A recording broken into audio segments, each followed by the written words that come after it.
organisation's culture is reflected in the way people talk, how they think, and the way that they work. It's the way things get done, the way employees interact, the special ingredient that makes us different. We know it so well that often our culture actually becomes invisible to us. We know it's there, but it's not something we pay conscious attention to unless it's broken. It's a bit like going on holiday.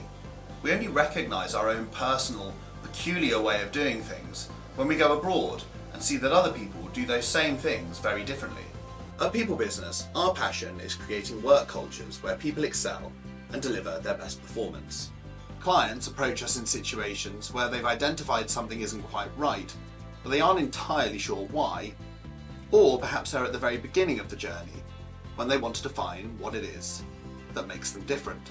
Ways of working that delivered good results in the past might need to evolve as technology develops, as market change, and as customer requirements grow. Our starting point is not to seek out the things that are broken, but to understand what makes your culture special, unique, valuable. What is it that must not change?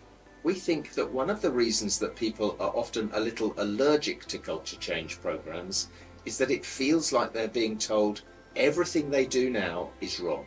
And clearly, that's not the case.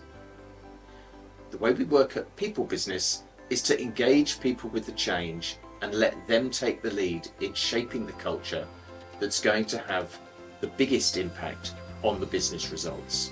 Culture changes one conversation at a time, so the key is to get people talking. Culture change doesn't happen because it is mandated, but because people drive it. So we have to show that our culture belongs to all of us and we can all shape it.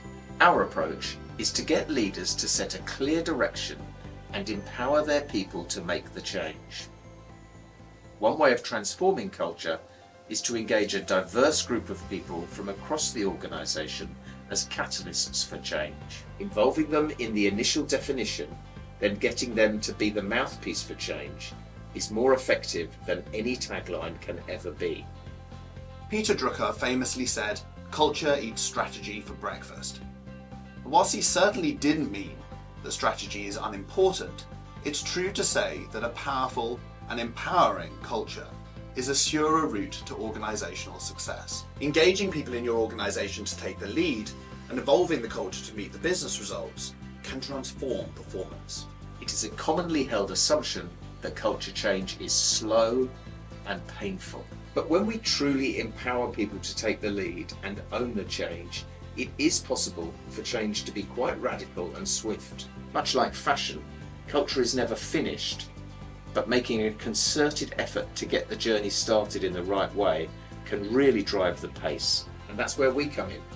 So, if you're embarking on a culture journey, get in touch.